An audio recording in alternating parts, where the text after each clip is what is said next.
the National Confederation of Industry, CNI, the Embassy of the United Arab Emirates in Brazil, and the Arab Brazilian Chamber of Commerce welcomes the in-person and virtual participants of the Brazil-United Arab Emirates Economic Meeting. The purpose of this meeting is to strengthen the partnership and expand investment opportunities between Brazil and the United Arab Emirates. We informed that this event is being broadcast on CNI's YouTube in English and Portuguese. And for the opening of this meeting, we invite to the stage the President of the National Confederation of Industry, CNI, Robson Braga de Andrade, followed by the Minister of State of Cooperation of the United Arab Emirates, Dim Al-Hashi, the Ambassador of the United Arab Emirates, Saleh Al-Sawid, and the President of the Arab Brazilian Chamber of Commerce, Ambassador Osmar Chafi.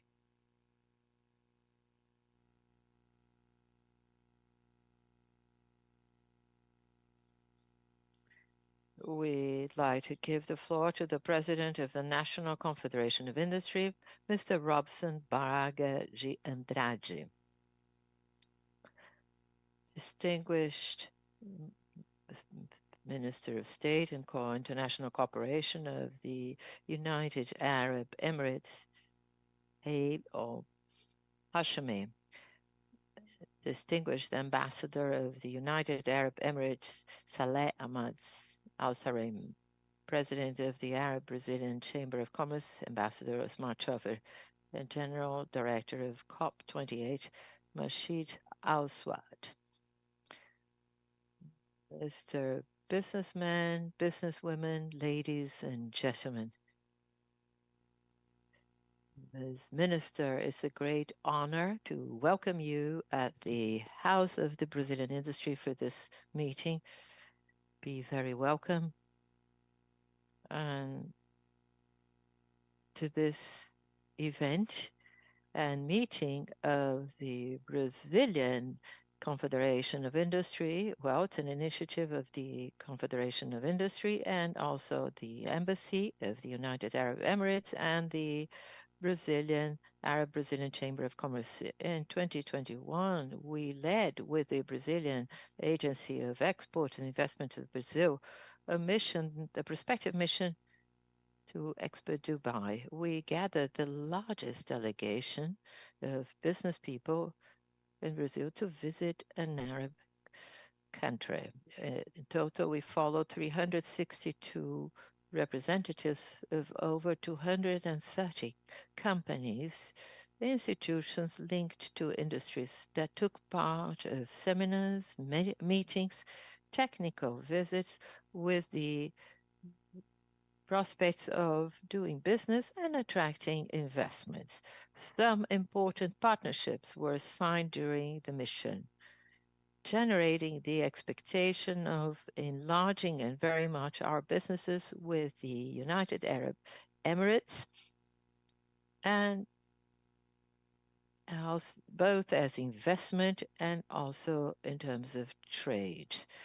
In the past years, Brazil and United Arab Emirates have sought tightening the bonds in various areas. The commitment of both countries to improve the business environment certainly should bring positive results to our commercial relations that are bilateral. In this sense, the National Congress of Brazil has approved two agreements, one of cooperation and assistance in terms of customs, and the other to facilitate investments between our countries. The agreements that still need to be enacted aim at expanding trade and meet pragmatically the needs of investors, offering legal assurance and mechanisms of solutions of conflicts. For CNI, it's an honor to welcome the delegation of United Arab Emirates and retribute the warm welcome we had to our business mission in Dubai in 2021. Still this year, certainly we're going to have the opportunity of coordinating yet another business mission to Brazilian mission to the United Arab Emirates to take part of the COP28 conference of the United Nations on climate change that starts in November in Dubai. And the industry is committed to reducing greenhouse gas emissions to contribute to the global effort of avoiding the warming of the planet. At COP28, we intend to present successful projects in the area of sustainability, actions that we have taken in the Amazon to attract sustainable investments and projects that may inspire plans from other companies for environmental conservation and decarbonization of the economy. We do believe that it is a timely moment to act on cooperation and tightening our economic and cultural bonds, expanding mutual gains that have been attained in the past years. I wish you all a fruitful day of work, and I also wish that our union with the United Arab Emirates is increasingly greater, and so that we can increase our trade chain, our cultural relations, which we have a lot of similarities, and also in mutual investments of Brazilian companies and companies from the United Arab Emirates in Brazil. Thank you very much, Ms. Minister, for your visit. It is a great honor.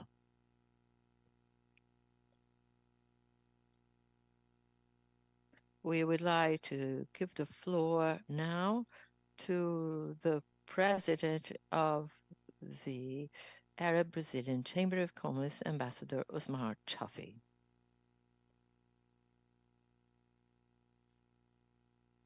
Good morning, everyone.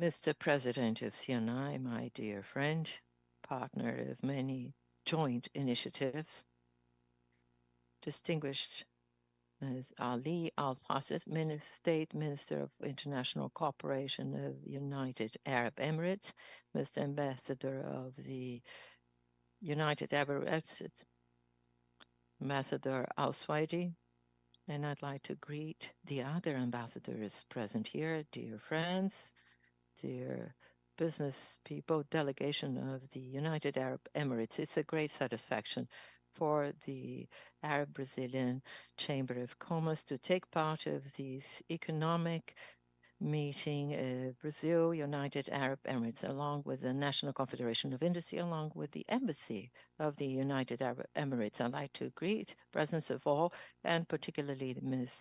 Minister, that honors us with her visit and participation in this seminar.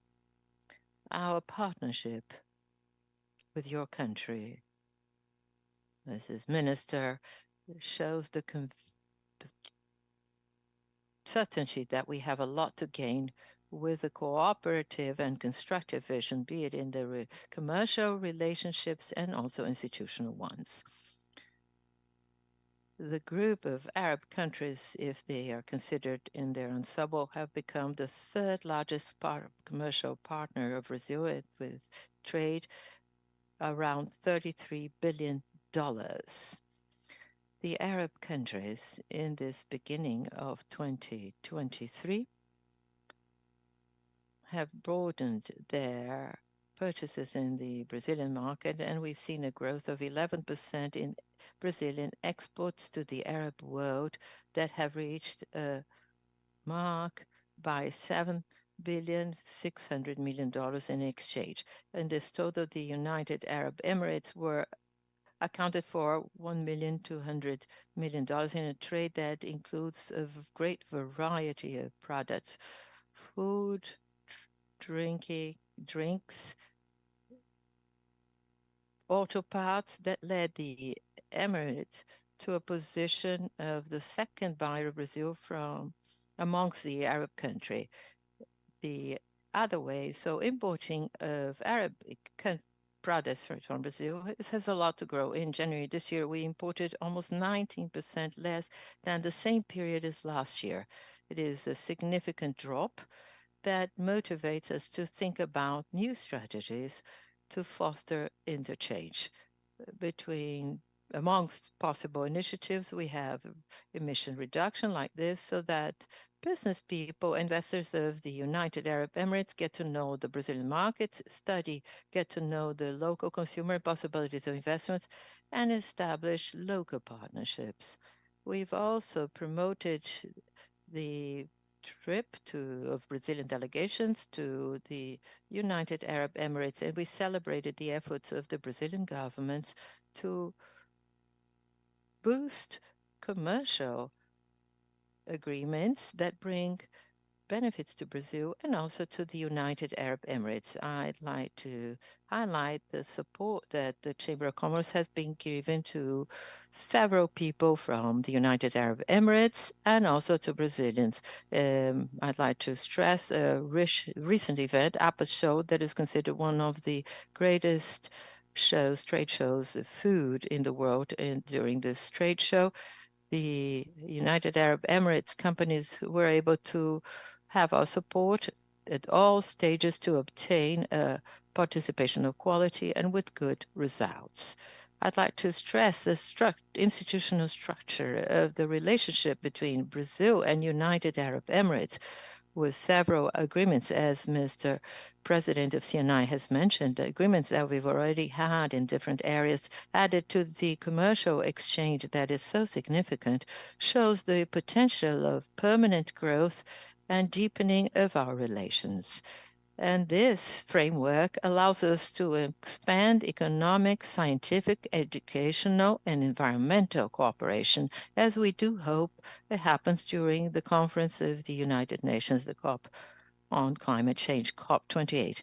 Our entity, the Chamber of Commerce, Arab Brazilian, is in this countdown of COP28 that will be held in November in Dubai. And the event that we are totally sure will bring immense benefits to environmental policies in the globe and will open doors for new areas of cooperation, research, and investments. I would like to stress the importance of a greater approach between the ecosystems of information technology between Brazil and United Arab Emirates. And here I'd like to stress the fact that the Arab Brazilian Chamber of Commerce has promoted this year a mission to the United Arab Emirates, taking 9 startups from Brazil to be in touch with startup companies there. So this is a field that we should work together that will yield great results. Before closing, I'd like to stress the opportunities that our country, Brazil, offers to productive cooperation with the United Arab Emirates in all sectors here present that can expand their participation in agribusiness, environmental, infrastructure, logistics, amongst many others. And to this aim, Ms. Minister, the Brazilian government and the governments of United Arab Emirates can count on the effective participation of the Arab Brazilian Chamber of Commerce. Thank you very much, and I wish you all very fruitful event.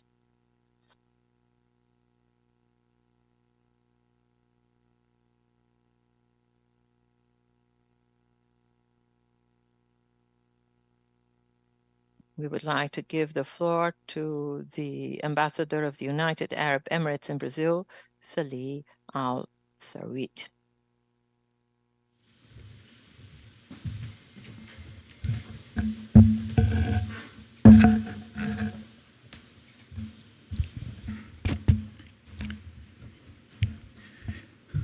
His Excellency Robin Spraga, President of CNI, Your Excellency Reem Al-Hashimi, Minister of International Cooperation, His Excellency Osmar Shoufi, President of the Arab Brazilian Chamber of Commerce, representative of CNA, representative of APEX, Excellencies, ladies and gentlemen, Assalamu alaikum wa rahmatullahi wa barakatuh. First of all, I'm honored to be with you at this important event, the Brazilian UAE Economic Forum, organized by CNI, as well as with the Arab Chamber of Commerce, of course, with the support of APEX, CNA, and other Brazilian stakeholders. The aim of this event is to boost and strengthen the already strategic partnership that links United Arab Emirates and Brazil. We are really delighted to have a very big delegation reflecting many economic sectors to focus on investment opportunities. And it's really an important to mention that this delegation is an aftermath and a quick response from the United Arab Emirates government after the historic visit of President Lula to United Arab Emirates. There is a keen hope that we expand this strategic partnership to reach a new milestone. I should note also the positive and the effective participation of all these stakeholders that support this event in Expo Dubai 2020. And it is also worth to mention that the Brazilian pavilion was the top pavilion that has, that visited by many people. The theme was really great. It was, focusing on the environment, sustainability, and Amazon, and the beautiful of Brazil. Also, I would like to congratulate Brazil that the Brazilian pavilion won the Arch Daily Award for 2023 cultural category. This is very important to be mentioned.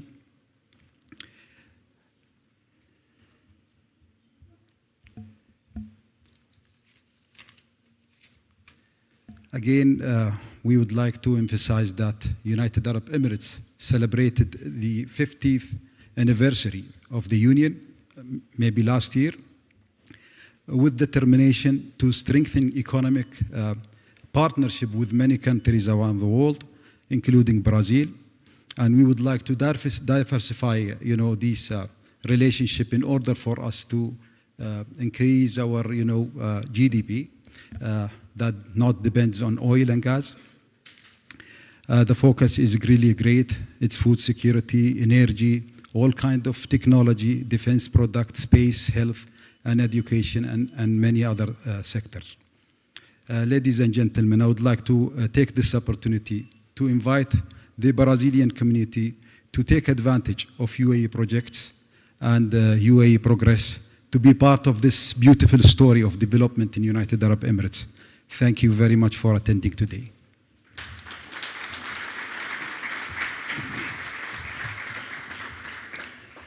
Passamos a palavra à ministra de Estado. At this point, we will give the floor to the Cabinet Minister for Cooperation with the UAE, Ms. Rim Al-Rashdi.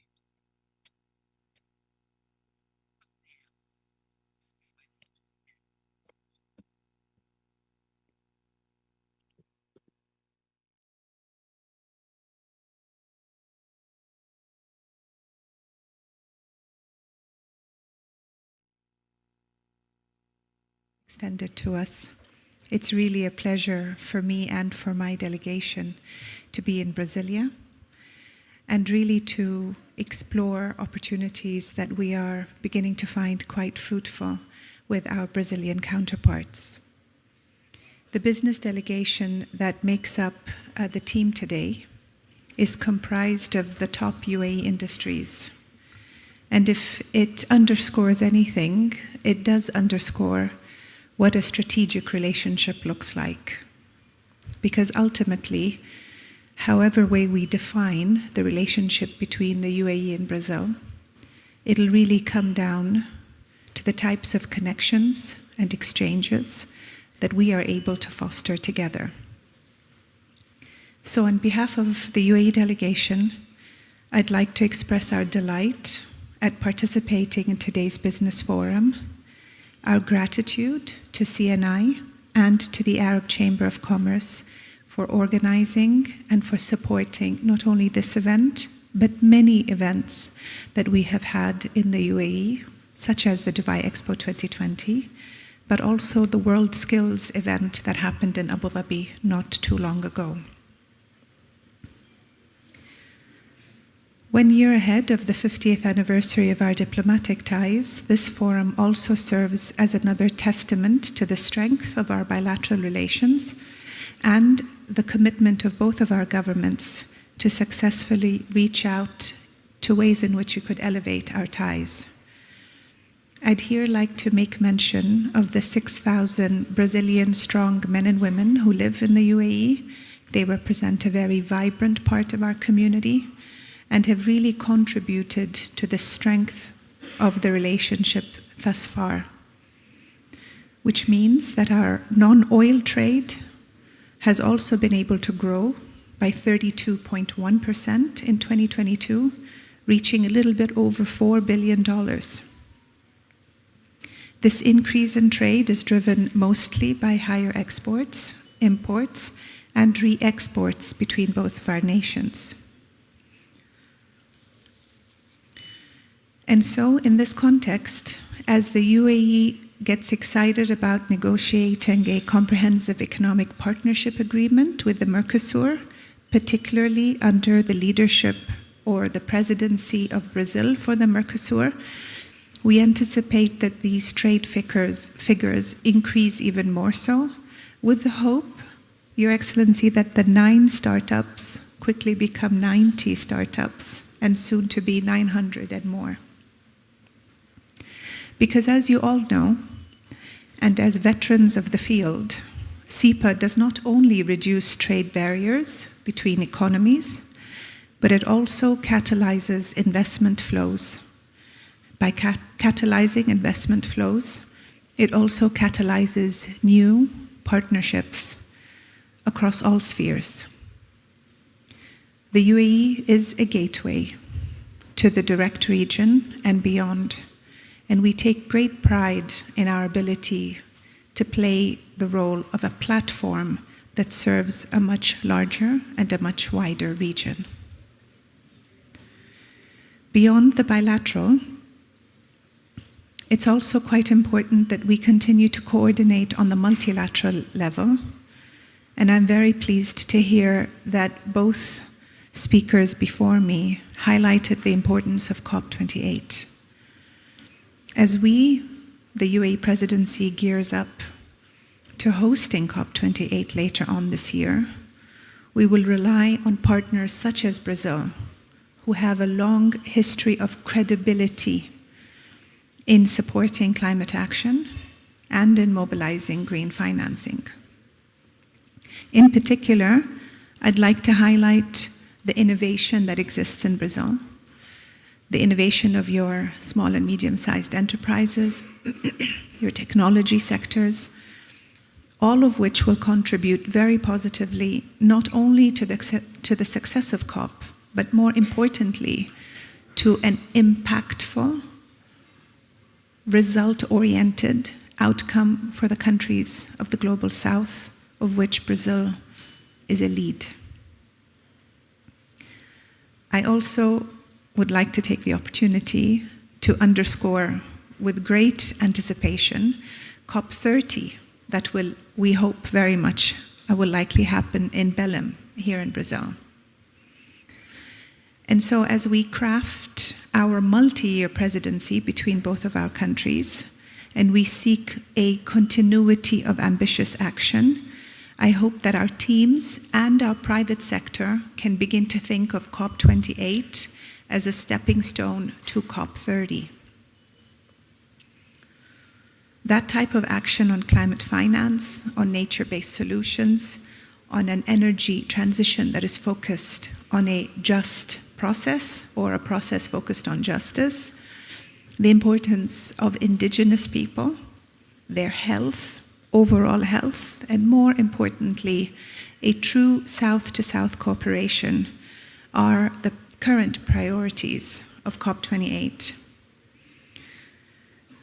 And beyond government, the private sector have to take us through And so we rely on you, on your innovation, on your sense of practicality, on your purpose-oriented businesses, because today businesses are less focused on only profit, but are also focused on purpose. So to that end, please allow me to conclude by expressing once more the gratitude of the UAE to have been welcomed so warmly in Brazil, but also in this forum. I thank you all so much for your time and attention.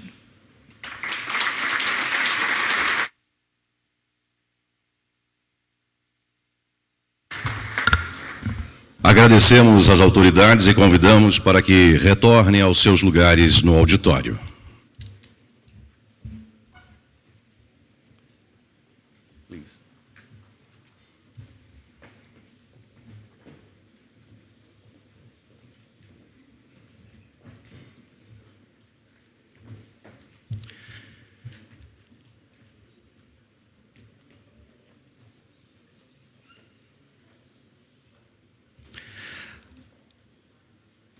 Daremos início ao primeiro painel sobre o tema Sustentabilidade e COP28 em Dubai. Convidamos para esse painel o diretor-geral da COP28, Majid Al-Saouid, o CEO da Future Carbon Group, Fábio Galindo, o consultor jurídico e de meio ambiente da Coordenação de Sustentabilidade da Confederação da Agricultura e Pecuária do Brasil, CNA, Rodrigo Justus.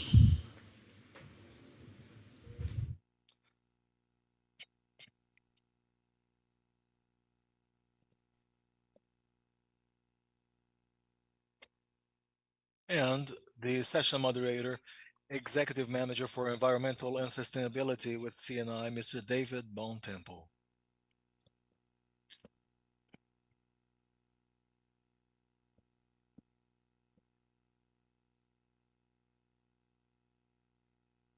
At this time, we will give the floor to the session moderator, Mr. David Bontempo, who will be leading this panel session.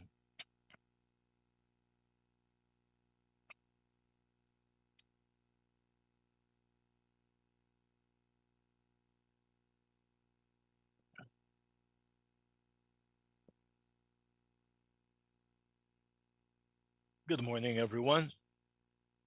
I think it is fair to say that we have already had a pretty good introduction following the opening remarks, which have provided the guidance to this panel session. I'd like to start out by thanking our panelists.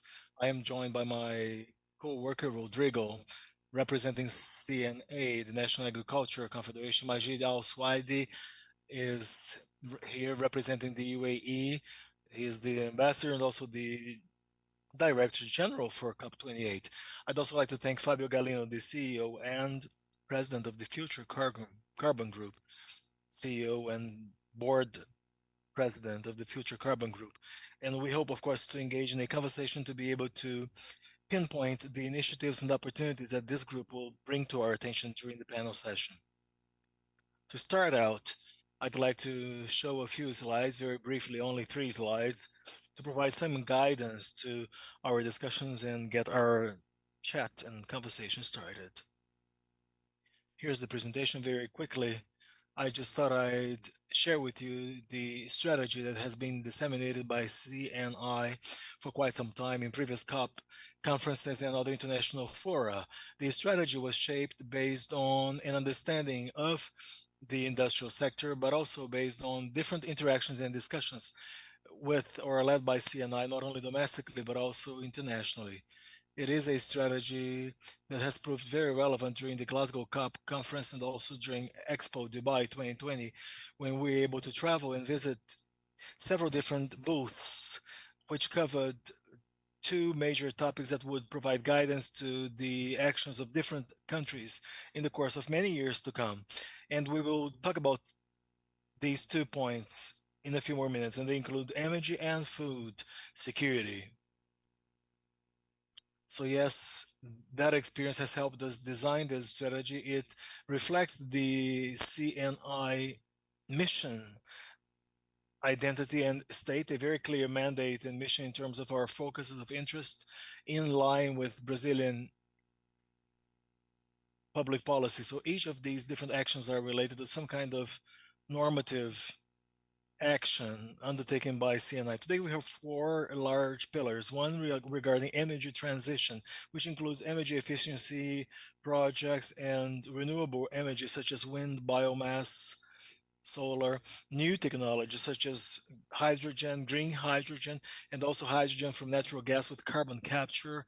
And we also have a more Brazilian focused agenda, which is about strengthening Brazil's national biofuels policy. Furthermore, we have a very substantial effort going on in Congress with a view to enabling a regulated carbon market from a cap and trade perspective, an ETS cap and trade perspective. That is what CNI has advocated for quite some time, and that is what we understand as being the most appropriate pathway considering the international arena, especially because we need some kind of tool that will talk to the international market.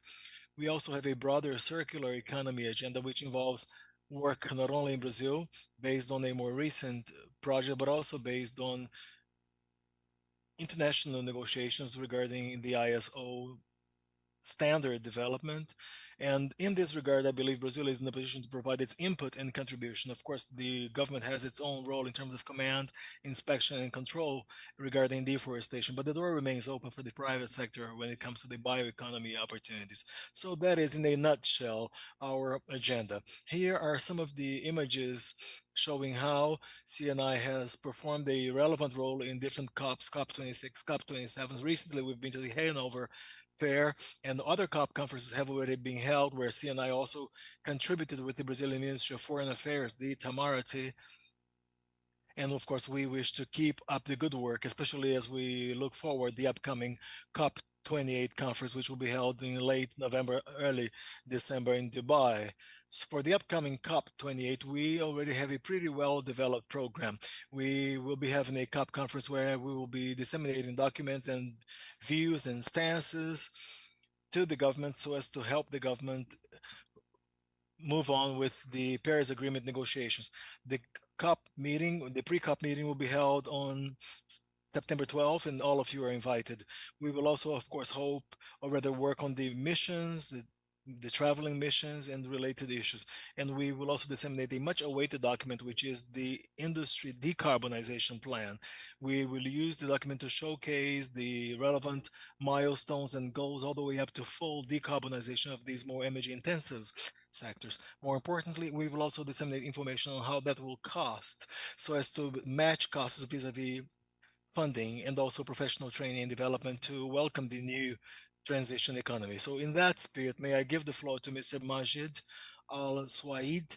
He will be describing a little bit about COP28, how and where it will happen, what we can expect, and how CNI can be a partner given this scope of work.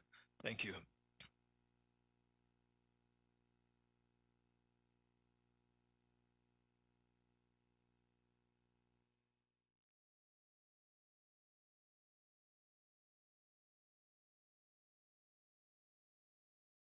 To many other COPs that you've been to. Our COP is one that is embracing civil society, that's embracing indigenous people, that's embracing non-state actors, and most importantly is embracing the business community. We saw in Glasgow that that door was opened up a little bit. For so long, we've had so many COPs where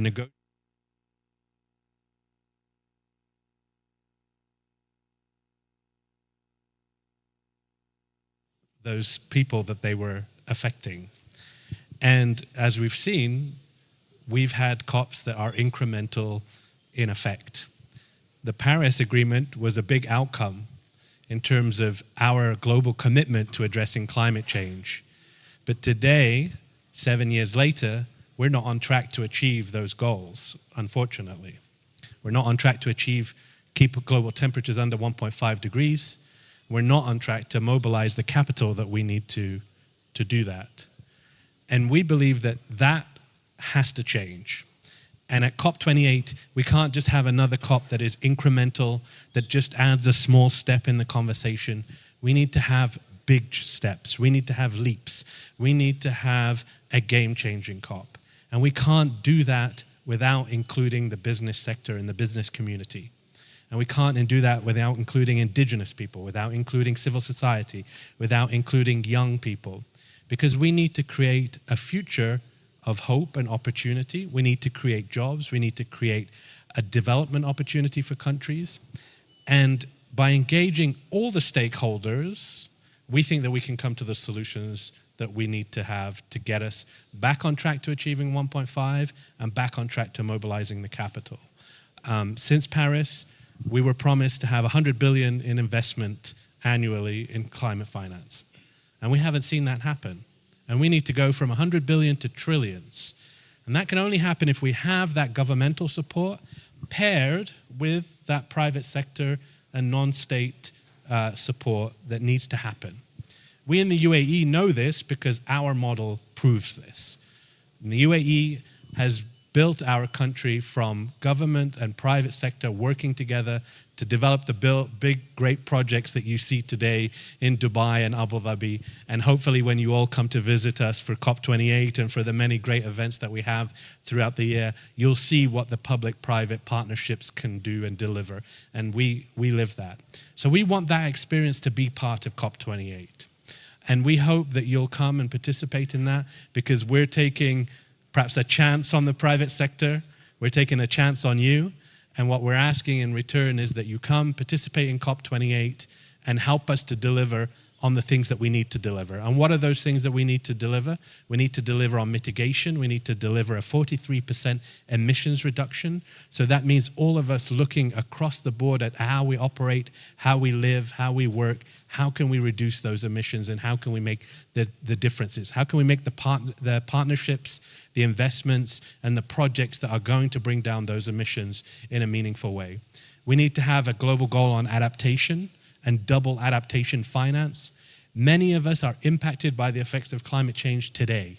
And so we can't wait for 2050 to take action around adapting to climate change. For a country like ours, that means food security, that means water, that means healthcare for our citizens as they adapt to this changing environment, and it's the same for Brazil. From Sharm el-Sheikh, we were tasked with delivering the loss and damage fund and operationalizing that loss and damage fund. This is really critical for bringing confidence back into the process. How can we work with insurance? How can we work with infrastructure? How can we work with different actors to make sure that these communities, the most vulnerable, the poorest communities, are served and protected and helped to have a future? And then I come to that last piece of finance. And finance is critical for us to be able to deliver on the promise of all of these actions that need to happen. And we think that if we can do all of this, then we can deliver a COP that everybody can be proud of. And we can't do that without your help, without the help of the government of Brazil and the leadership that the government of Brazil has shown over the years and the community of Brazil. And we need your support to come and be with us at COP28 to help to deliver on that. Thank you.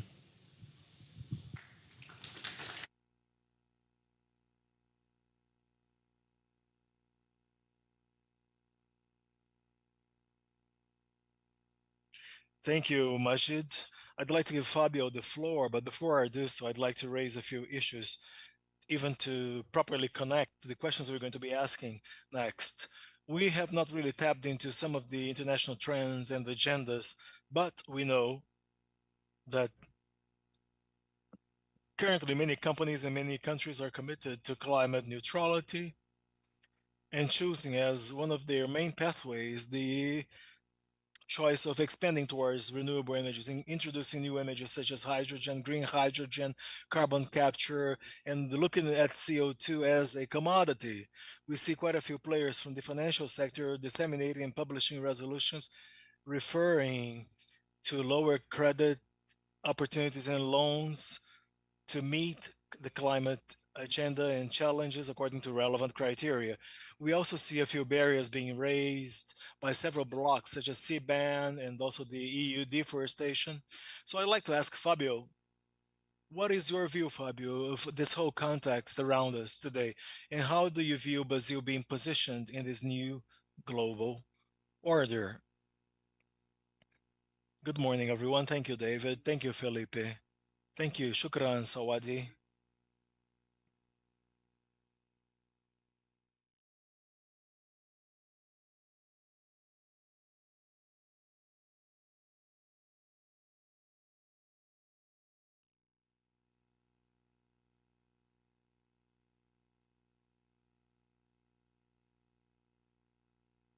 Will ask permission to speak in Portuguese because I'm in my country. Davi, qual que é a ideia que eu mais tenho? You know, David, there's one thing I have often shared when I talk to Brazilian and foreign business people on climate change. There's this phrase that I often remember, which I believe can serve as a working premise and assumption. It is as follows: those who have been seen dancing were taken to be crazy people because the crazy people who looked at them could not hear the same music.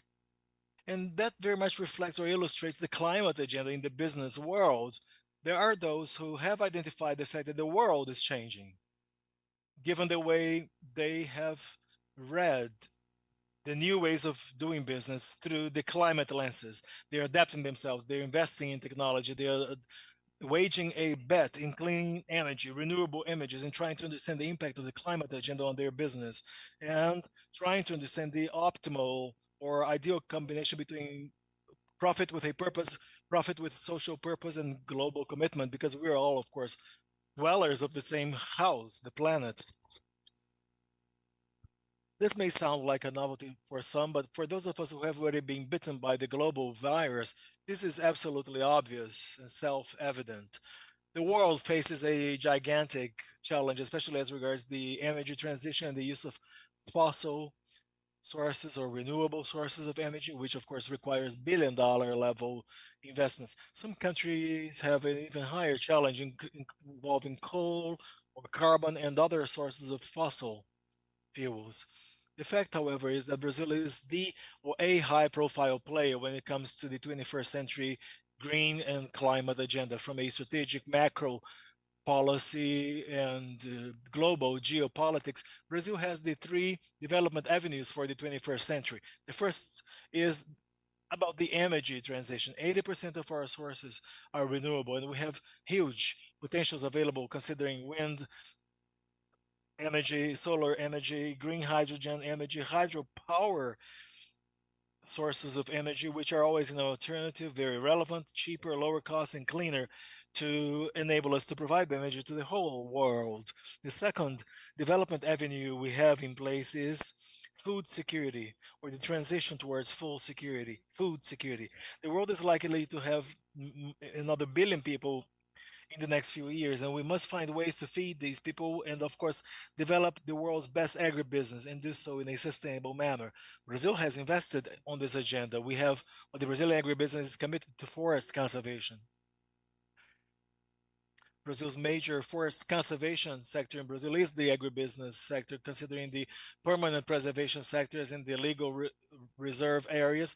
And we also have no tillage practices and carbon capture in the soil. We have also invested in methane development or production, which of course positions Brazil in a high profile position in the climate agenda. The third development avenue is Brazil as being the key country when it comes to the climate balance.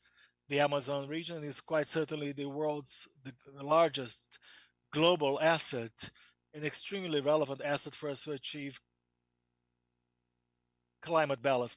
There is no better technology for carbon balance and neutrality than the standing forest and the different biomes, the dry lands, the tropical savannas, and the wetlands. Not to mention, of course, the major power of Brazilian mangroves, which provide a wonderful climate balance service. They capture 25 times more capture than the forests, especially considering our wonderful coastline. Brazil does have the potential to be the major high-profile player in the green agenda. The Brazilian business community, the Brazilian politicians, Brazilian society must, first of all, acknowledge that potential, defend and advocate that heritage, and position us on the table proudly so, as proud Brazilian citizens, and position us properly in the green agenda so that the world can enjoy a hope of fighting the climate change agenda. Brazil is a very important player on the table. We have done our homework, but there are many things to be done ahead. The Brazilian market, or the Brazilian carbon market, is being regulated. I've been in Brasilia for the past 3 days. Our company is based in Sao Paulo, and I am very hopeful that the Brazilian Congress will properly regulate the matter without introducing major disruptions, in line with what the global markets have done and what CNI has also done. I am always an optimist. I believe that the Brazil-UAE partnership will certainly boost this agenda. As today's society, we are all called upon to intelligently face up to the climate agenda and do so hand in hand. The agenda affects companies, people, and it also, of course, poses a risk to our own survival. I hope my optimism will serve as food to fuel our efforts on this agenda. Thank you. Thank you, Fabio. I think it is also an opportunity for us to disseminate knowledge on the work being conducted by CNI regarding the carbon market. It is quite certainly an effort that is anchored on the negotiation of permissions, but of course that does not prevent us from living in harmony with carbon offsets. That is the way the market works abroad, and this is how we can interact with the foreign market. And this is what we have been doing in terms of interactions, dialogue, and negotiations with the foreign, or rather with the federal government and Congress. I will now give Rodrigo the floor, who will focus more on food security and the role of the agribusiness sector in this agenda, a very important sector that is also part of the Brazilian economic relaunch plan, a topic that has been discussed in several international fora. And I would like Rodrigo to share his view with us on the matter at hand. Rodrigo, you have the floor. Yes, good morning, everyone. Thank you for the invitation. I'm here on behalf of CNA being a sister organization with CNI, but representing the agricultural sector, A for agriculture. We represent about 2 million farmers, 2,000 trade unions, and the federal federations. As such, we are responsible for negotiations involving climate issues, agricultural issues, biotechnology, forestry. I've been working in this area since 2007. I've been following the COPs since the COP 15 in Copenhagen, as well as the Paris Agreement developments, the agreement now being implemented. We were also there in Egypt in the Sharm el-Sheikh, together with CNI and the Brazilian booth, showcasing matters involving agricultural and livestock production in Brazil. Much is said abroad in other countries that Brazil currently produces a lot of food because Brazil has destroyed all of her forests. Not exactly, because all agricultural and livestock production in Brazil, as well as any planting, except for livestock, accounts for 7% of the Brazilian territory. If you consider Denmark, they use up to 75%. Other European countries use up to 60% of their territory. So Brazil's agricultural production today is the result of a great deal of innovation. It is the result of technology. It is the result of respect to the land use and proper water usage standards, because only better practices, or only these practices, can ensure actual sustainability of our farming or production systems. We have problems, yes we do, but productivity is the key. Higher yield is the key. 40 years ago, Brazil was a coffee exporter, and sometime way back in the past, we were rubber exporters, whereas today, Brazil, we are a major and net food exporter. I remember as a child, we would be served milk formula imported from Europe. We didn't have enough rice and beans in the 1970s, whereas today we have consolidated ourselves as a food exporter. The US Agriculture Department indicated last year that in 2023, Brazil will supersede the United States in the global food production market. So already this year, 2023, We are using all of the technology available and all forms of innovation that are possible are currently in use. But we have a problem because technology and innovation cost money, and money requires financing. We are awaiting the much talked about 100 billion. We are waiting for those promised 100 billion. Reference was made earlier to financing the money that was promised to finance development efforts. So yes, we have high yield farmers out in the field, and we have a substantial number of poor farmers, underprivileged farmers who must be assisted, prepared, and financed to improve their technology pattern and standard. And that is needed because of the resiliency factor. When we talk about climate, for the agricultural sector, the first thing that means is adaptation. Adaptation is key for the agricultural sector. And adaptation, as indicated in Article 2 of the Paris Agreement, means improving the resistance and resiliency of production and farming systems in view of the adverse outcomes involved in the climate agenda.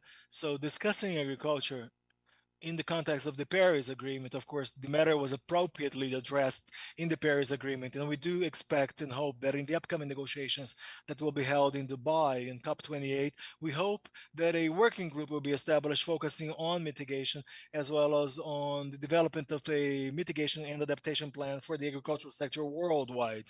The Brazilian tropical agriculture is recognized. We even had a IPCC Nobel Prize, Professor Halal from the University of Illinois. He recognized and stated that our system must be replicated in other tropical countries, and that can be done through financing.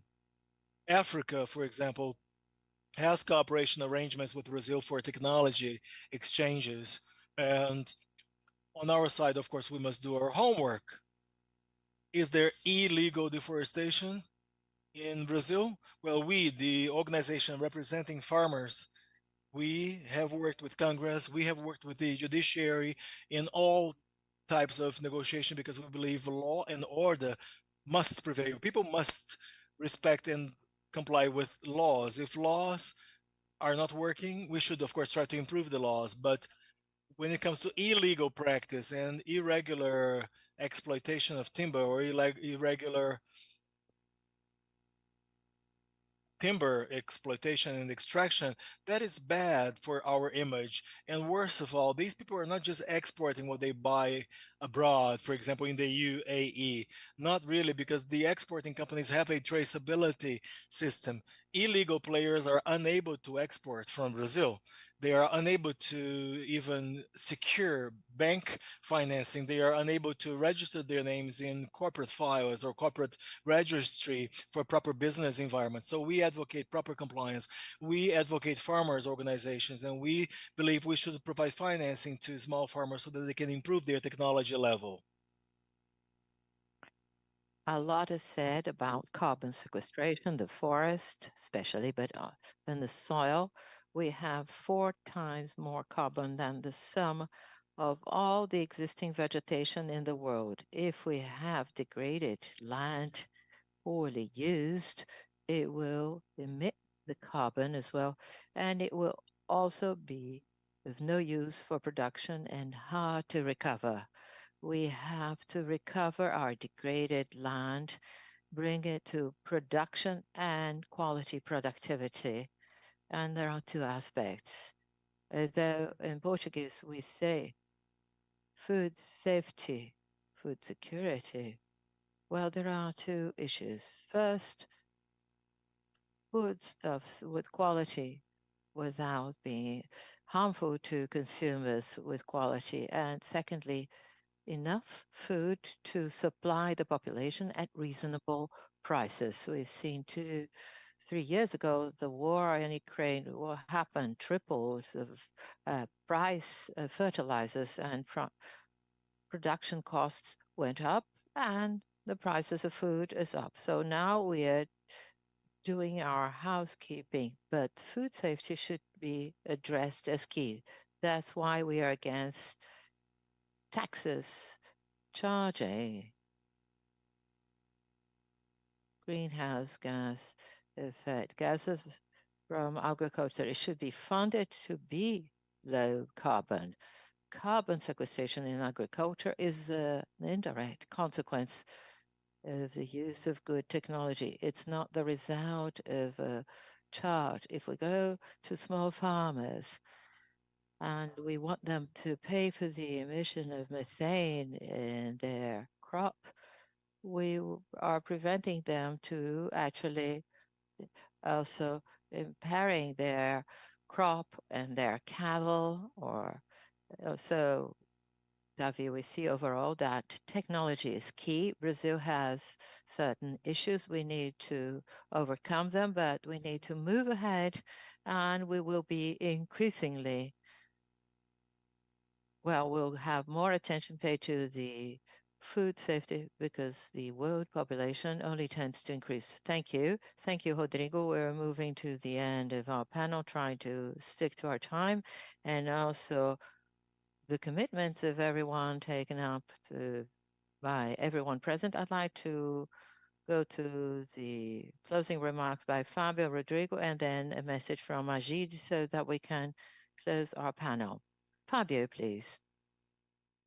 A quick round of final remarks. I'd like to once again thank you for the invitation, make it clear to all participants that the Brazilian administration has been striving to increase the national carbon market. It's important to say that the Brazilian carbon market already exists. There are many companies working in the Brazilian market because the regulation of carbon market is a regulation that is worldwide, that is from the Kyoto Protocol of 2005.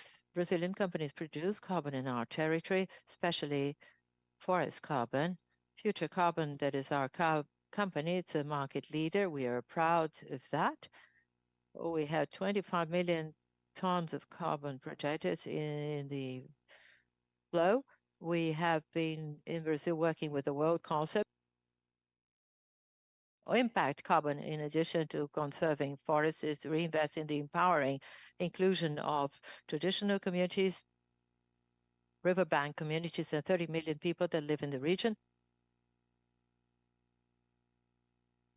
In the northern area of Brazil, and social impact carbon and high integrity carbon with global methodologies that are certified, carbon with audits, and this is the trend of Brazilian carbon market. They recognize the regulated market and create a transition rule on reducing emissions so that we do not add another charge to the industry that suffers, right, my dear Robson, with so much burden from the states in terms of its competitiveness, intelligence. So it has to be efficiency. So the construction of this transition, but it cannot be so long to the extent that we do not comply with the milestones that the country has committed to UN at 1.5 degrees to 2030, to add their emissions to 2050. So we have to face openly the theme of global warming, and also in haste, we should not create unnecessary burden to the Brazilian industry. So we have voluntary market, this transition methodologies and audits that are able to enable companies to buy carbon to offset what they need and comply with the agenda of emissions and compliance so that we can get to convergence from public, private, social facing this agenda of climate change. Brazil has major players in the carbon market. BTG has just acquired a company. Santander Bank has also one. Amipar, another one. And Shell has acquired another one. And the regulated market with the Brazilian financial market acting and carbon credit as a financial asset, we can boost this market, attract revenues. And as I've been saying, Brazil has a huge opportunity to tap into its environmental asset to offset the social liability that we've acquired in the past decades. I think this green opportunity can place our country in the position it deserves. Thank you very much, Fabio. Now I give the floor to very much. Rodrigo. A lot of people ask why an oil and gas producing country would want to host a COP. And I think that one of the things that we've heard today is a lot of people put stereotypes about countries, right? I think a lot of people think of Brazil as just a rainforest country. I'm sure you're more than just that. And the UAE, and for those of you who visited, is more than just an oil and gas producing country. We're a country that today has 70% of our economy non-oil and gas based. And we have a leadership that has committed us to this path of transforming our country. Our president said to us recently that he wanted us to celebrate the last barrel of oil that we produce. And COPs have to be about that. They have to be about how developing countries and developed countries can transform their economies, can be a part of a clean energy future that we want, that can respect the environment and this transition, but does it while we have economic growth and progress, and we create jobs for young people, and we create economic opportunity for everybody. And that's why we hope our COP can really be about that. It can be not a COP of who we're excluding, not a COP of who we won't include in the conversation, but a COP of inclusivity, of bringing everybody together in a unified way to come up with solutions, because the challenge is big and the challenge is difficult. And we can't do that, solve that, by having conversations that don't include everybody and don't make a pathway for the future that is optimistic, that is full of hope, and that people want to be part of, that creates incentive for people to be part of, especially young people, especially the smaller communities that we manage. The UAE is a country that is running towards that future, and we believe that we have so much similarity, and we've been very fortunate. I've been very fortunate to be with Her Excellency here on this visit around Brazil and Latin America, and we see so much similarity between our country and yours. We're countries that depend on natural resources today, but we want to develop, we want to grow, we want to be part of that future, and we want to do it in an environmentally sustainable way. And so I think that we have natural alignment with our colleagues here in Brazil, and I know many of our colleagues on the delegation have been very excited about their engagement here in the UAE. And as we go forward and we develop the relationship, COP28 can be good for us between the UAE and Brazil, but it's also really good for the planet. And we hope that we can bring everyone together to deliver the solutions that we need to deliver. And I thank you for giving me the chance to speak with you today.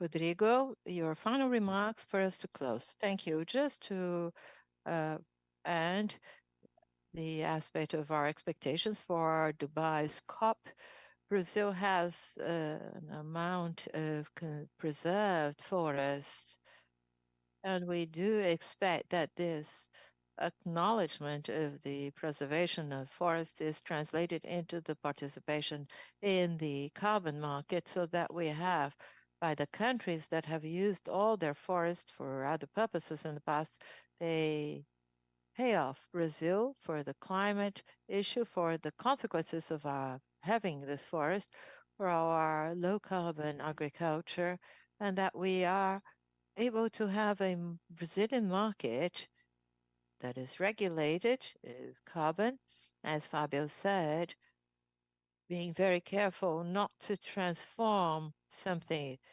that is here to reduce emissions through a transition to a better technology, to be careful enough so that we don't create yet another tax burden and add tax and cost to business people, that rather than modernizing, we'll have to pay more taxes and we'll lose in terms of competitiveness. This is our message that we wanted to share, and I thank you very much for the opportunity. Thank you, Rodrigo. We close our first panel, and we're going to proceed with our event.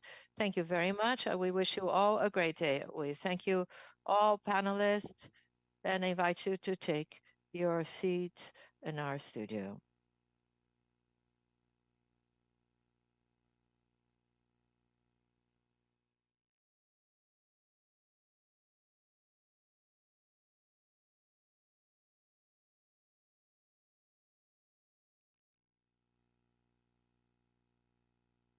Thank you. If you're following us online by the CNI channel on YouTube, this is the Brazilian United Arab Emirates Economic Meeting.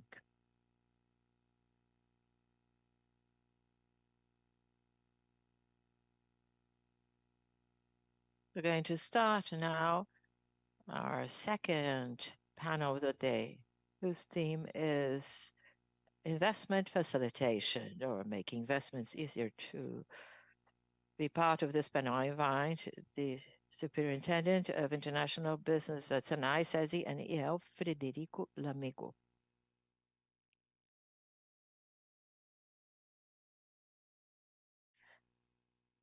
International Institutional Relations at BRF, Guilherme Bez Marques. The head of Mubadala, Christopher Moorland.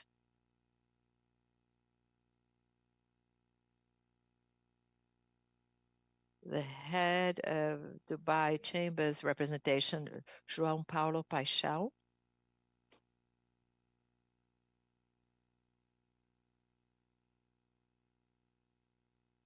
Apex Brazil Investment Analyst, Marcos Valle.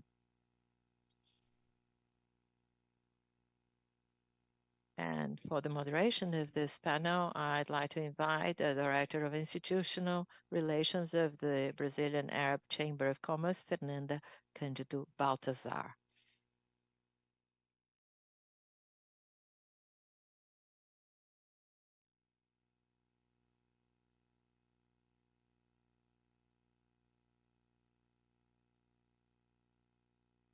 Fernanda, the floor is yours.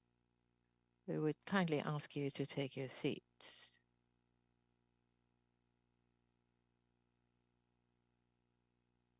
Good morning, everyone. It's a great pleasure to be here and have the privilege of moderating this panel with colleagues a long time, and also being able to be with representatives from UAE.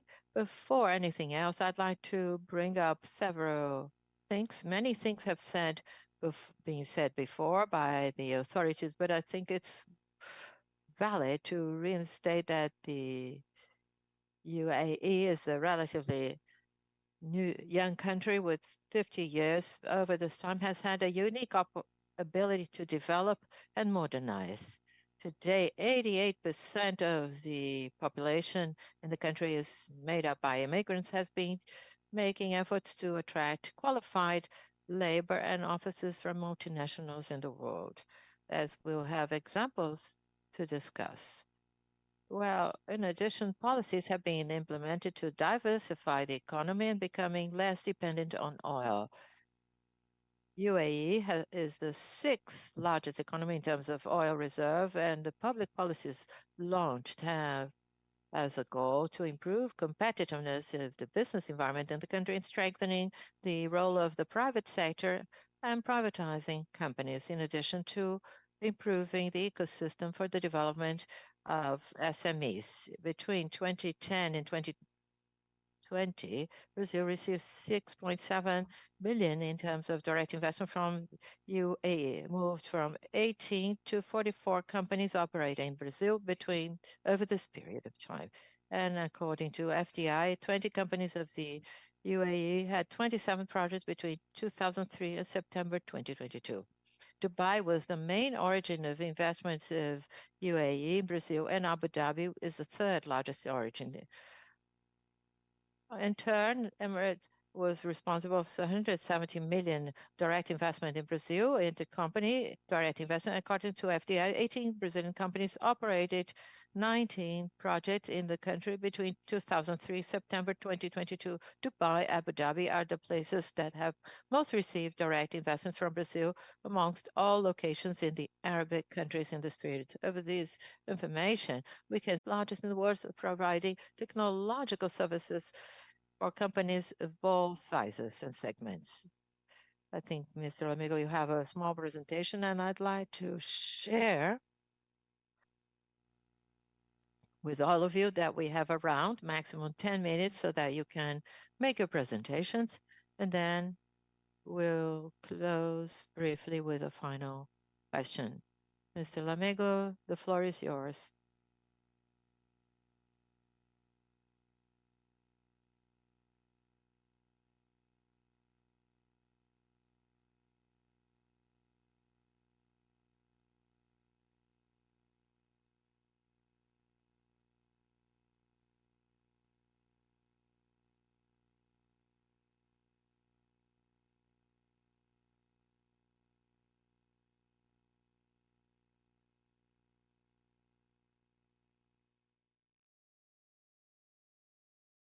educational institutions in Brazil.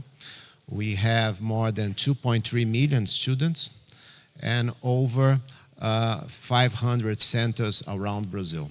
And we have a very long-term agenda of South-South cooperation. We collaborate with the Emirates, especially in the past with Activet, but I came to talk about another agenda here, which is this map that you are seeing. In the past 10 years, our institution, under the leadership of the National Confederation of Industry, put into march the implementation of the biggest science and technology initiative that took place in Brazil in terms of resources, in terms of scope, and also in terms of people mobilized. We have implemented 27 R&D institutes in Brazil in very diversified areas. So, for example, we have a laser technology institute in the south of Brazil. We have a biomass institute in Mato Grosso. We have a renewable energy in the northeast of Brazil, among others. Those institutes, they do applied research in line with industrial demands. We have nowadays more than 1,000 researchers, lots of projects being developed by companies from many of the diverse sectors. And I came here specifically to bring to you a sort of a more practical agenda in terms of presenting the green agenda of the innovation institutes that we will seeking new partnerships, new sponsors, new investors. And we have nowadays 5 initiatives in Brazil related to this decarbonization strategy that we have been putting into march here at the National Confederation of Industries. Some are in the Amazon region, some are related to the energy transition, and I came here to present, because of time, 2 specific projects. One is what we are calling a tech hub, which we are structuring in the northeast of Brazil, a green hydrogen R&D and export center. This SWAPI Tech Hub Green Hydrogen Center aims to promote research and development, but also to boost the export of green hydrogen in the future to other countries. There are already involvements of the state governments, the federal government, but also multinational companies operating in Brazil together with us in this initiative. And what is the Tech Hub? It's a facility for research and development, for testing, but also to developing new types of hydrogen, a place to test and scale the production of hydrogen, but also a business accelerator. We want to attract companies, startups for the region, and also a knowledge organization by itself. Well, this is a project related to many of the SDGs, as you know. And at the end of the day, we want to replace gray hydrogen in fossil fuels. We want to foster fuel cells designs and production, and also to stimulate, this is a big discussion in Brazil nowadays, is how to produce hydrogen based on ethanol. So we understand that this is a very big long-term initiative that we would like to have further discussions about it. The other initiative that I brought you here is also related to batteries. And we are structuring in Curitiba, this is in the south of Brazil, a lithium-ion battery R&D center. This initiative came from a demand from some big groups like BMW, like Toyota, like a Brazilian group called Tupi, that is in the manufacturing field. And one of the key ideas originally was, how could we support to recover batteries of electric vehicles, which is a big issue in terms of what we are going to do with those residuals. And we are creating an R&D center related to this initiative. And this initiative aims to give scale in terms of promoting the development of lithium and ion batteries in the region. There is a lot of research going on already. We have already funds from the federal government, but we want to boost that.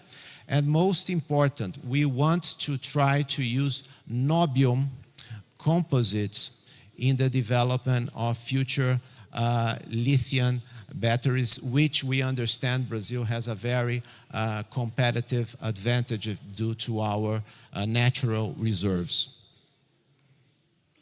Again, we understand that this is a very green and sustainable project that has a lot of impacts in many SDGs. We are talking about the use of new renewable resources, the promotion and ecosystem of innovation, and also the development of clean air initiatives.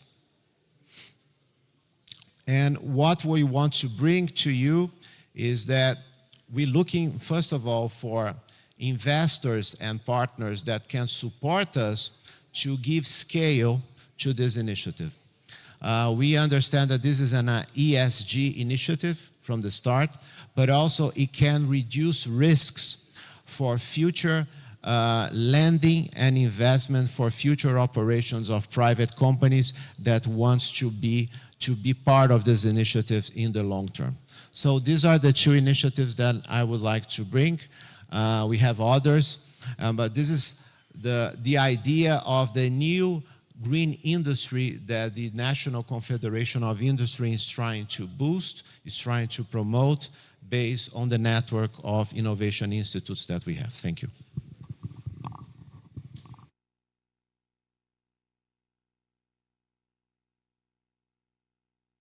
Thank you, Frederico. These are extremely interesting projects indeed, and they show significant opportunities to be worked on with the UAE. Among these projects you referred to, just to wrap up your first remarks, how do you believe we can build a more robust agenda with the UAE? That's a very good question. My first idea was to invite a delegation of companies, of banks, investors to visit those initiatives that are taking place in Brazil in order for you to see the magnitude and the projected impact that we are trying to accomplish. These are not simple initiatives, and we need strong partners, but also it shows the strong engagement from our side with green technology.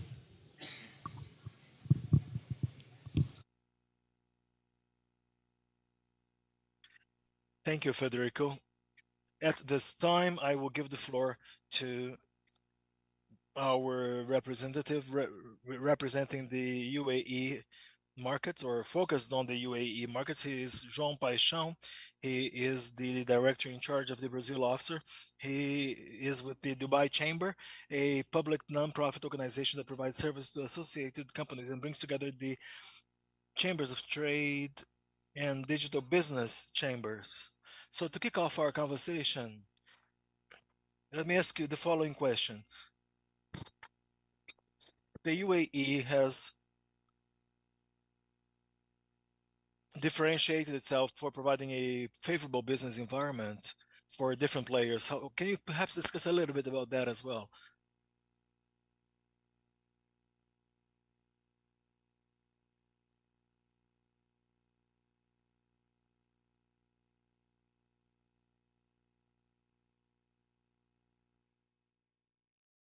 That it's worthwhile to foster new businesses, new ties with the institutions that are here today with us.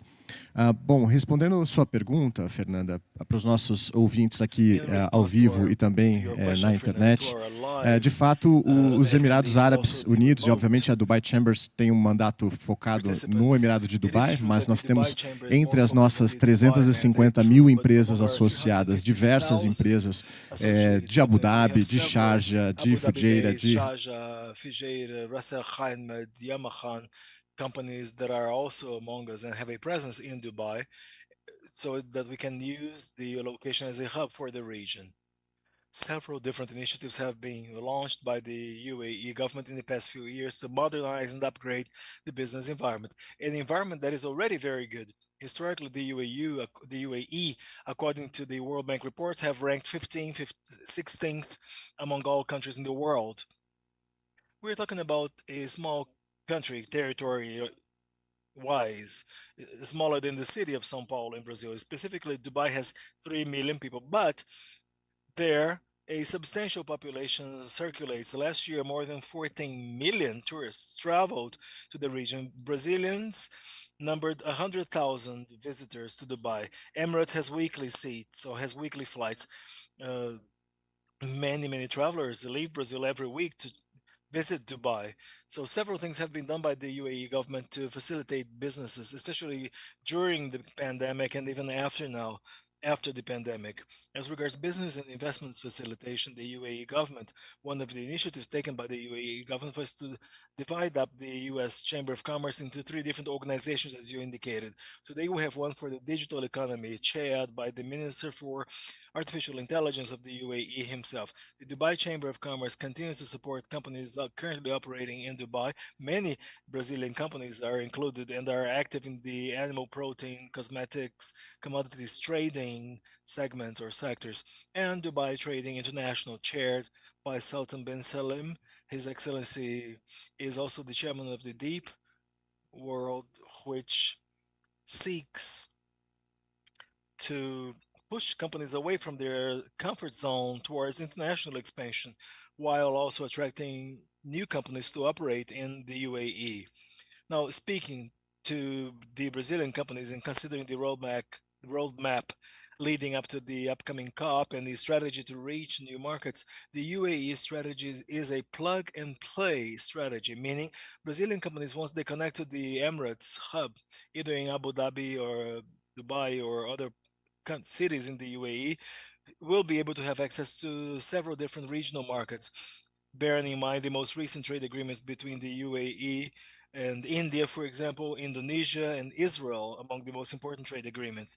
In other words, Brazilian companies that are able to add at least 40% of value locally may get a certificate of origin made in the UAE and therefore enter these markets at a zero tariff rate in countries that have a huge population, just a few hours away by plane and also a few hours away by sea from the Emirates. The tax burden, if you compare it to Brazil, just last June we started applying a 9% corporate tax, 9% corporate tax for companies that have a net taxable turnover above $100 million, therefore protecting small and medium companies and startup companies. In an unheard of move, starting taxation in the country, because up until then that tax did not apply to companies. There are no taxes upon profits and dividends, and several Brazilian companies are tapping into these opportunities to be able to secure new investors and access these markets.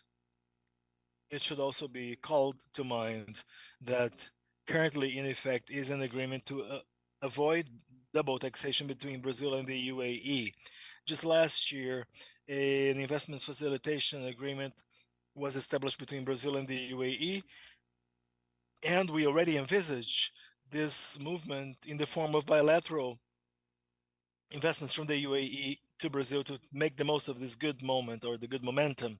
Just a few weeks ago, we went to Bahia, met with the state governor, and visited several operations invested by the UAE in the state of Bahia. We came back very impressed, very positively impressed with what we saw.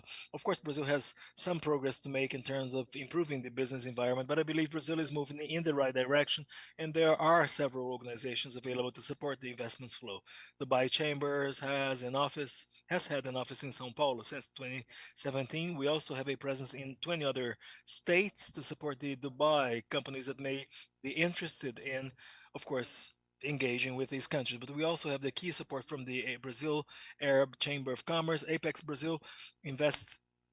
Dubai also has an office in São Paulo. So there's a lot of support for the Brazilian industry, players that may be willing to use these channels to expand their business to the Middle East Asia, Africa, by using Dubai as their main business hub, which is really a wonderful business hub and which has been increasingly used by Brazilian companies. Great. Thank you, João. Sounds great.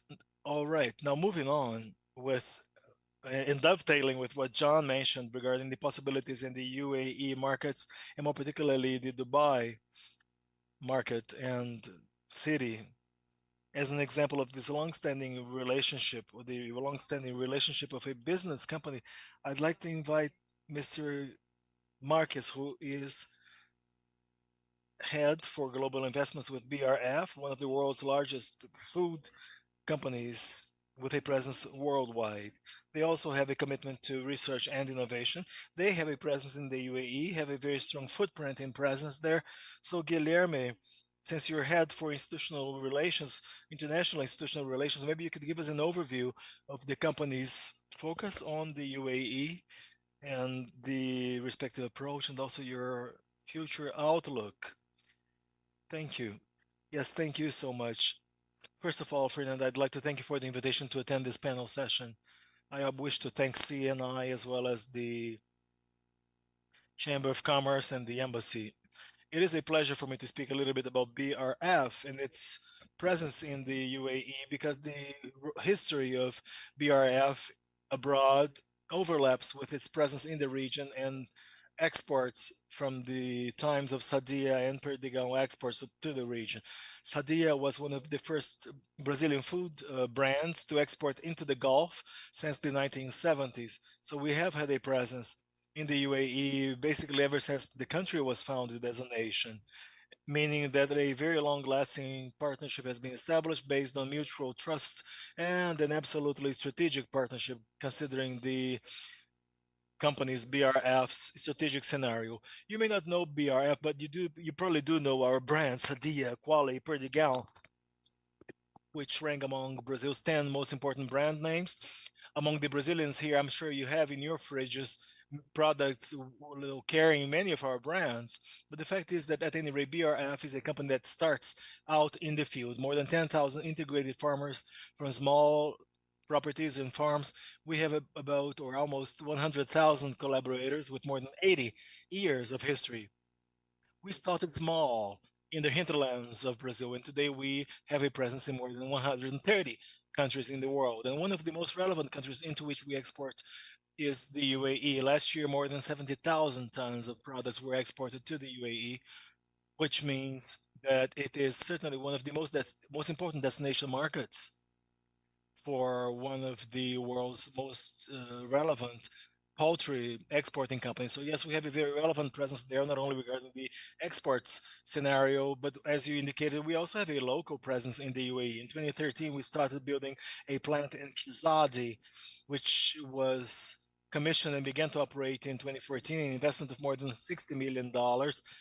We currently create about 600 job opportunities to people from 14 different nationalities working with us, all of whom, of course, we try to prioritize local labor always. Our plant has the throughput of more than 80,000 tons of food products per year, 5 different production lines, focusing on poultry, chicken, sausage, hamburgers, marinated products, breaded products, which makes that plant the largest food processing plant in the region, not only in the Middle East or not only in the UAE, but also in the Gulf Gulf region as a whole. Which also means that in addition to our role in the UAE, we are able to export into several other countries. From our plant, we currently export into more than 14 countries in the region. We also have our very significant innovation and research center, very clearly illustrating BRF's concern to understand the local consumers, understand the local tastes, and so that we can, of course, conduct all of the research and innovation efforts focusing on the UAE and regional consumers. So we have an extremely modern, up-to-date plant, a very new factory, one of the most modern factories we have. And I was very pleased to see that the previous panel addressed sustainability, because that was from day one a very significant concern that BRF had on the agenda when we built our plant in the UAE. Recently, we were awarded the Green Industry Plant as being one of the most sustainable factories in the UAE. Among the actions we have conducted is the shift towards the use of a renewable energy mix. And obviously, of course, all of the concern with energy efficiency, machinery, and the overall factory structure to enable substantial energy efficiency, which has led to a reduction in CO2 emissions of more than 2,000 tons of CO2 per year, which is a very significant number. Yet another example of sustainability processes in our plant in Dubai or in the UAE is the fact that we reuse 100% of the water used in the production or processing process, and we allocated or reallocated properly. Furthermore, on the social arena, we have a partnership with the UAE Food Bank with the purpose of avoiding waste of food or squandering of foodstuffs. More than 130 tons of food were donated to local citizens as a result. So yes, we do have a very significant presence in the region, and we are keenly concerned and prioritize hiring of local labor because we believe, of course, the local population and communities have a great deal to contribute to the Brazilian experience of investing in the UAE and do so in a sustainable manner by establishing a long-term oriented partnership. Thank you, Guilherme. At this point, I would like to address another approach. We've already talked about investing in the UAE, but let's talk about the other way around, investments from the UAE in Brazil, investments that have largely been focused on the sustainability agenda. I'd like to invite Mr. Chris Moreland, Senior Director of Mubadala. Mubadala being one of the major sovereign wealth investment funds managing a diversified portfolio of assets in the UAE and abroad. They have a presence in Brazil since 2011, recently invested investments of about 12.5 billion in clean fuels and related projects in Brazil. Chris, recently Mubadala announced investments of 2.5 billion in Bahia to build a green diesel plant. What makes Badala or leads Badala to consider Brazil as a strategic country for its overall investment strategy? Thank you. So thank you very much for the introduction and also for the warm welcome to Brazil. This is my first time in Brazil, and it certainly won't be my last. So I am here on behalf of Mubadala Investment Company. That is an Abu Dhabi sovereign investor managing diverse portfolio of assets, both in the UAE as well as across the globe. Now, our mandate is to generate sustainable financial returns for the shareholder of the government of Abu Dhabi, and helping to diversify the economy and bring wealth to future generations. Another way of putting that, I'm part of a very lucky team that gets to help and reimagine the future of Abu Dhabi every day. Now, the future that we're building is demonstrated in the kinds of investments that we do. We continue to make investments that are innovative, collaborative, diverse, resilient, and sustainable. And this is echoed through Mubadala's values, the values of accountability, inspiration, integrity, and partnership. I like to say that we are omnivorous. That is to say that we go where the energy and where the opportunity is, investing into asset classes and sectors, geographies that show genuine promise and are genuinely aligned with the priorities and values as a responsible investor. I also wanted to share with you a story. So Mubadala started more than 20 years ago as a development company. That was to help develop the UAE. It was helping to create champions within the UAE investing abroad. And one of the shining lights of the examples that we've set is with one of our national champions, Masdar. Masdar was a company established in 2006 to invest in the renewable energy space, one of the first investors in renewable energy. And today, It has more than 20 gigawatts of operating capacity in the renewable energy space, which makes it one of the world's largest renewable energy operators. Now, I am from the UK and I am representing an Abu Dhabi fund, but I'm also a citizen of the world, and everyone here today calls this home our planet. So it's not lost on me or any person at Mubadala or any person as part of this delegation from the UAE that when we visit Brazil, we're visiting the largest site and steward of the Amazon, truly the Earth's lungs. And here at Mubadala, we take our investment responsibility incredibly seriously. That means generating strong returns for the government of Abu Dhabi, yes, but it also means being mindful about how we generate those returns, because the how really does matter. It's never only about the outcome. We're also very considerate of the process of getting there. We're an investor that contributes to the environmental protection, to social development, and good governance practices in all of the places where we invest. Now, talking a little bit about the relationship between the UAE and Brazil and Mubadala in Brazil, I hope for many of you here today, the name Mubadala is actually a familiar one. The relationship between Mubadala and Brazil, the UAE and Brazil, is a partnership with very deep roots. One of our 6 international offices is actually based here in Brazil, in Rio de Janeiro. And we have a long and strong history of investments in this country. But it's not just about what we've done before, it's also about what we're doing in the future. And we're very energized by the opportunity set that we see here in Brazil, one that is powered by the enormous potential for renewables, for green hydrogen, for technology, agriculture, mining, manufacturing, infrastructure. The opportunity set here is truly unparalleled. In April this year, I'm very pleased to say that we announced as part of Mubadala Capital's energy company, Acelen, that we will be investing 12 billion Brazilian reais. That's about $2.4 billion over the next decade. And that will be to producing 1 billion liters of renewable diesel and sustainable aviation fuel to help support the future energy transition in Brazil. This project will position Acelen as one of the largest renewable fuel producers globally. Now, as the world emerges from a period of profound uncertainty and upheaval, exacerbated by the COVID-19 pandemic, we've witnessed Brazil's resilience, your recent reforms, and all that you are doing today to create an environment for committed investors like Mubadala. We are here for the long run.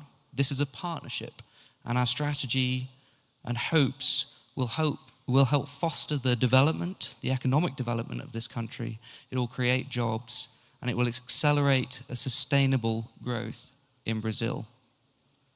Now, in the last hour, we've heard from distinguished panels, both from representing people from the UAE as well as here in Brazil, about the issues of sustainability and the visit of COP28 in Dubai in just a few months' time. We are living in a world today that is increasingly polarized. People are defining themselves as the mirror opposite of each other. Politics are becoming divisive. So it's been a true honor to have hosted Expo last year in Dubai.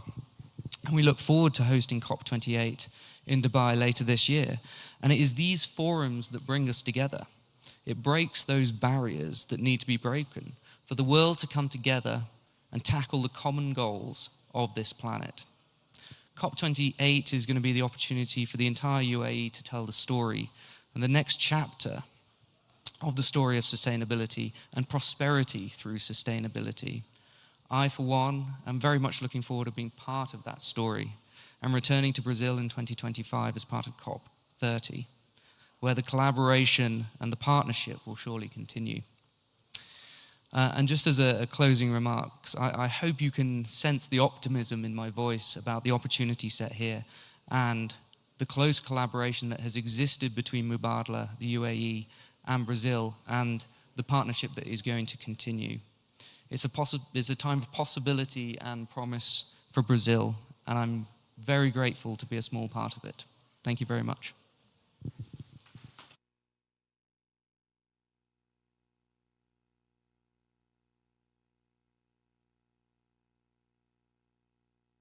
Thank you very much. Closing this first round, I'd like to invite Marcos Vale, investment analyst from Apex Brazil. Apex is the Brazilian Agency of Export Promotion and Investment and acts to promote products and services of Brazil abroad and attract foreign investment for strategic sectors of the Brazilian economy. I wanted to leave you to last because we've had the possibility of listening to great investment opportunities that we've had in the UAE, and the opposite, a great representative from investment from the Emirates here in Brazil. Over these years, Apex has been present at the UAE with a regional office that has been there for a long time, and I'd like you to share through this evaluation of the whole history that you've had and followed Brazilian companies interested in being there that you have been supporting, and also those that are interested in being here. What are the opportunities and what is the outlook that have happened over the years and how this environment has been put to both countries? Thank you, Fernanda. Good morning, almost good afternoon to all of you. I thank on behalf of Apex for the invitation to speak here. I thank my panel colleagues and that have inspired me, and you've consolidated in your question. Apex is part of this integration, supporting all those opportunities that have been mentioned here on both sides. We've had opportunities of working with Joan in internationalizing companies, and recently, or most recently, I've been working on the other side, which is bringing investment. Apex has a long history of acting the UAE. Our office has been growing a lot in terms of its operations. It's very active. Recently, we had Expo Dubai. We were for 6 months doing business at the UAE. Our colleagues were there for 1 year, breathing the culture as a whole. And as what we notice is this proximity that has been shared in this long relationship. It's real, and it has only grown in terms of investment opportunities. Speaking on both sides, what we notice is that Brazilian companies, the large brands like BR Foods that explore Arabic markets, may use Dubai and the UAE as an efficient gateway. It is a gateway that has a cultural proximity that allows us to be closer to the cultures of other countries in the Arab world. And this, in fact, is a reality. And we notice that there is certain ease and great interest of technology companies to be operating there. In addition to the major brands, technology companies, we highlight edutechs that are there. With some of them, we've supported the agri-techs that have been doing a lot there because it is a world that has to be reinvented. Coming from the oil economy, has been exploring several lines, and the technology line, we have an agreement with the technological hub in Saja that fosters these kind of things. On the other hand, we've been trying to attract this great capital that is seeking opportunities for the future. UAE have always looked into the future. We're trying to look into the future for the capital that has been seeking this kind of opportunity. I'd like to stress that Apex has been working quite strongly. Well, it's almost redundant, but it makes a difference because which is energy transition, green economy, decarbonization. This agenda is not away from Apex, and we've been working that as a cross-cutting item. I work in investment, attraction and infrastructure. One of the priority areas that we work in mining, we're talking about sustainable mining, mining that generates energy transition, that is the basis for energy transition. We're talking about fertilizer that is also related to the previous agenda of food safety that Brazil also requires. And we've been trying to present this kind of solution and investment opportunity also for the UAE. We have Deeper World that has been working here in Brazil, but we would like to expand it. Why am I saying this? Because we should shortly present a portfolio of positioning of the Brazilian ports, of which Mubadala is a partner of Prumo here in the Açu port. And we understand that ports are an excellent door to attract cross-cutting investments, be it in terms of energy transformation, hydrogen, offshore wind, fertilizers, pharmaceutical companies or industries. We're talking about modal integrations, integrating agribusiness, decarbonizing the transportation of agribusiness, working on a platform that uses the port as a hub, but also integrating several investment chains. And we want to present this kind of solution.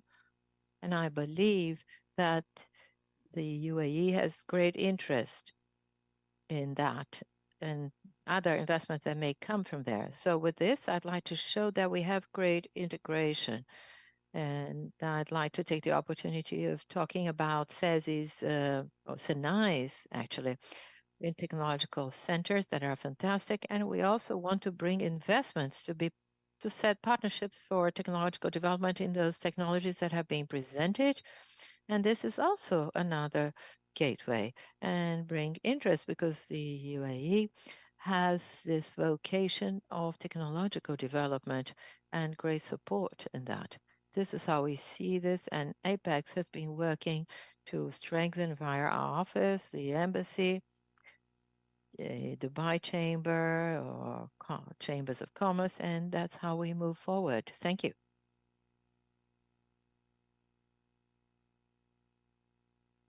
Thank you very much. Well, I believe that over the presentation of all our guests, we have been able to see how much both markets, both in Brazil and UAE, have an extremely interesting business environment to foster investments. Both markets are extremely young, and this brings up innovation. There is a concern on both governments regarding innovation, having innovative companies, and also the part of sustainability of businesses being geared and having this great concern. And with this, I'd like to make a last round so that you could briefly bring up as your final remarks, what do you expect for in terms of the continuity of this relationship that has been strengthening between UAE and Brazil? Once again, I give the floor to João. Okay, Sérgio. Bem, eu só vou falar agora em português. Queria só colocar que relações são baseadas em objetivos e propósitos comuns. E, mais acima de tudo, baseados na confiança. E nós temos um amplo espaço aí pelo nosso histórico de relacionamento entre o Brasil e os Emirados Árabes para desenvolver relações de futuro, tendo em vista os sucessos passados, e o Brasil está no jogo.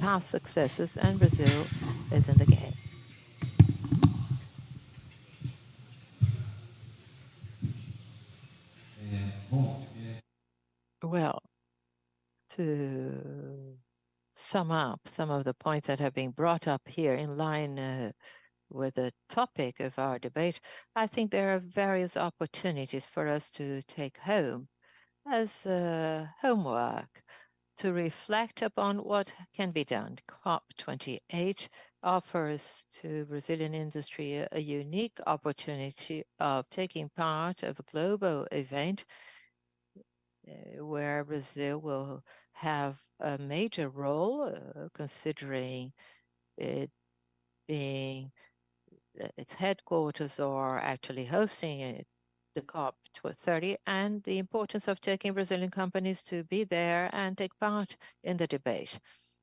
The great role that all the organizations have, especially of the UAE and also the chambers of commerce, is to educate the Brazilian industry regarding the opportunities. And some points for us to remember In Dubai, for example, we had 20 duty-free zones where there are special rules. So the companies do not need a local partner to operate. Many of them are making great effort to transform their business models, looking into sustainability as well. And we also have within Dubai Chambers, we have several discussion groups. A few weeks ago, we organized a major event talking about the world map for COP28 and gathering private sector, organizing it for this participation. And in Dubai, we specifically have various fairs and trade shows that are fantastic, attracting various investors. One of them is this project that Marcos has commented along with Apex, is GITEX and Expense North Star, focused on startups that will take place in October from 15th to 18th October. We expect to have 1,400 startups exposing, including those that Apex is taking to this edition, over 1,000 investors throughout the region that will be there. And this is an interesting way to actually be able to capture new contacts, new leads, to also invest here in Brazil.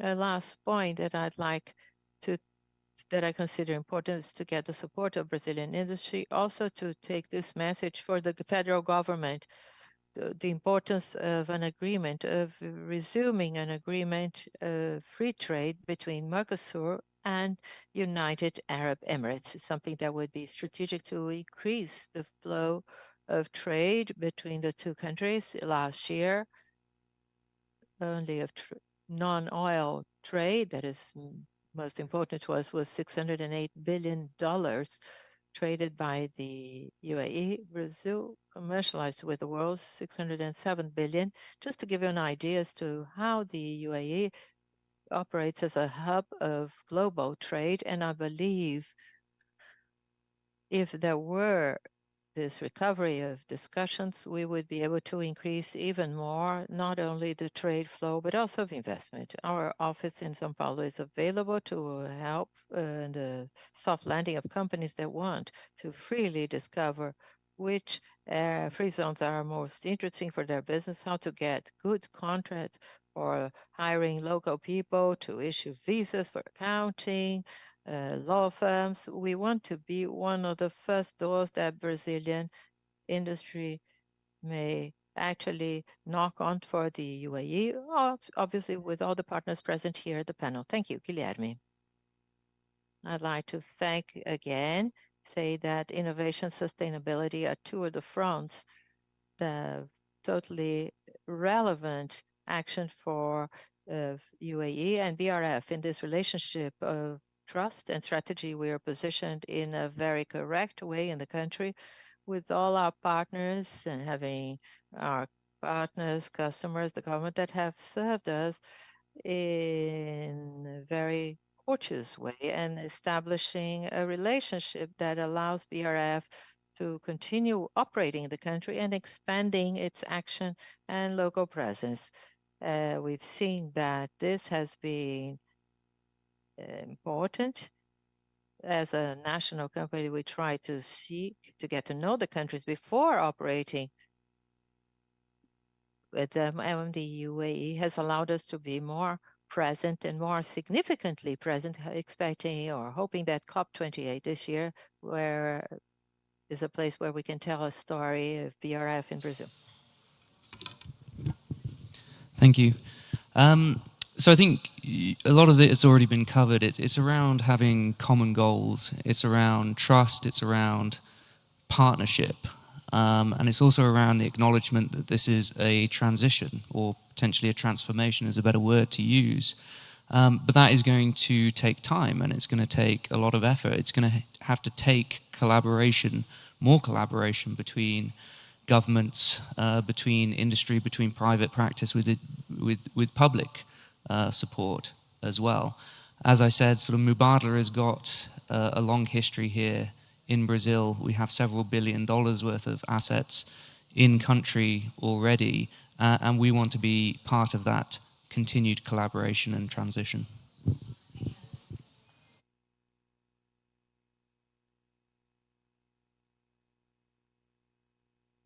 Thank you. I'd like to say that APEX will continue working in partnership with CNI, CNA, all these organizations present here to be the entity that will facilitate investments. We believe that some efforts, we are here as a door for investors that need to have relationships, that need to know the projects, to access information. We have a vast array of partnerships, and we are able to serve those investors that are interested. I'd like to add that COP28 is a huge opportunity as it's being presented, and APEX also has been discussing a lot as we want to bring investments to Brazil in green assets, in the transformation of energy. We also have this viewpoint of bringing that investment that we're calling quality investment, the ESG agenda that generates social impact. It doesn't have to be just a green investment, sustainable investment, or an investment that will take Brazil to a more interesting line in the future, but it's an investment that has to bring a social impact, especially in the communities where it will take place, that regional impact. And obviously, we will not leave major centers aside, São Paulo, Belo Horizonte, Porto Alegre, but there are opportunities for investments in various regions. And the Northeast has been very present, the north of Brazil, and we want to bring an investment that generates social impact as well in those places. And this is what we have been discussing quite a lot at APEX, along with all partners, the government and private companies and public ones that are part of our environment.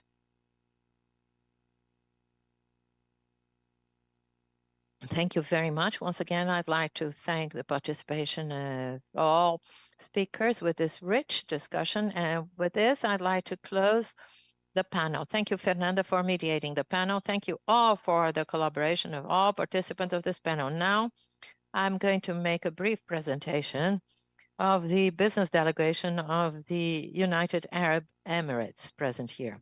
During the presentation, I kindly ask that the representative of the mentioned company to stand up to make it easier to identify you. The first company is Mazda Renewable Energy. It's a company focused on renewable energy projects, carries out low carbon urban development, and promotes clean technology innovation.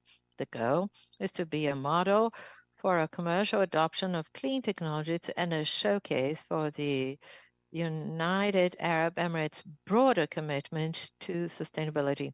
The representative is Frederico Angel, Senior Manager of Development and Investment. Abu Dhabi Investment Authority, Trade and Investment. The company has been founded in 1976. It's an institution of diversified investment globally and investing in funds in a prudential way on behalf of the government of Abu Dhabi. Its representative is Salam Al-Damarki, Deputy Director, Vice Director of Infrastructure and Real Estate. Sultan Al-Dahari and Rashid Al-Khali, Deputy Director of the Department of Infrastructure. Also, Mubadala, which is IT industry, the investment company that allocates capital across a variety of assets, sectors, and regions for the benefit of the United Arab Emirates. Amongst the Mubadala's portfolio, there are global industry leaders in sectors such as aerospace, agribusiness, ITCs, semiconductors, and others. The representative is Christopher Moreland, who's been with us at the panel. Edge Group in defense acts on the adoption of Industry 4.0 technologies. Edge drives the development of sovereign capabilities for global exports and for the national preservation of national security. Representative Ahmed Kurd, Vice President, Mohammed Al-Khamsi, Senior Manager, Afnan Al-Idris, Project Manager. Dubai Ports World, trade and investment, provider of intelligent logistics solutions. Representatives Mohammed Al Moland, Executive Vice President, and Leila Al-Agrubi, Business Leader, Government Relations and Public Affairs. To those of you present and guests for this moment of networking, we're going to have the opportunity in which you can all meet and share information, business cards. It's time for a business start. Now we close the activities of today. We thank you all for your participation who have virtually followed us, virtually and presentially, and we wish you all a wonderful afternoon.